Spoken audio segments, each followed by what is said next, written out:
হচ্ছে যে আমরা আইসিটি সেক্টরের যে অপার সম্ভাবনা এবং আমরা যেমন মানে প্রবাসী শ্রমিক একটা বড় মানে আমাদের ফরেন রেমিটেন্সের সোর্স, ঠিক তেমনি আমরা আইসিটিও একটা বড় সোর্স। যেমন ধরেন কিছু পরিবর্তন হলে এই সেক্টরটা অপার সম্ভাবনা হয়ে যায় এবং ইনভেস্টমেন্ট যে হয়নি তা না। বিগত 15 বছরে এই সেক্টরে হাজার হাজার কোটি টাকা ইনভেস্ট হয়েছে।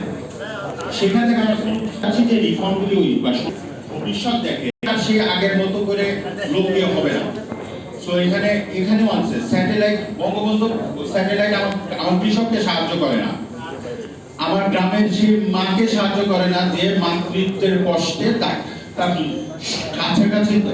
সো এগুলা করা সম্ভব ছিল, এগুলা সবই করা সম্ভব, এগুলা ইনফ্রাস্ট্রাকচার আছে।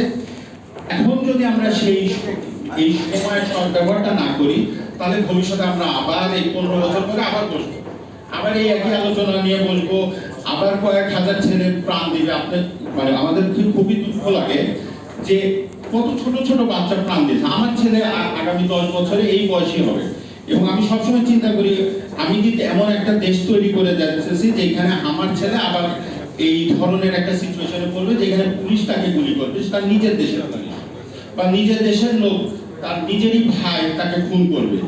এইগুলো আসলে সামগ্রিক পরিবর্তনে বা আমাদের উদ্দেশ্য এইটা যে আমরা যাতে আর একটা জুলাই ম্যাসাকার না দেখতে হয় আমাদের, সেটা 10 বছরই হোক, 5 বছরই হোক, আর 20 বছরই হোক। এইটা আর কারোর জন্যই ভালো না। যারা নিজেদের আপনজন হারাইছে তারাই ব্যথা বুঝে। এই ডায়লগটা যেমন বলতে সহজ, কিন্তু আসলেও এটা অনুধাবন করা অনেক কঠিন। এবং আমরা দেখছি যে এটা শুধু আমাদের একটা ডায়লগের মধ্যেই সীমাবদ্ধ ছিল, অনুধাবনের ক্ষেত্রে যায় না। তো আমি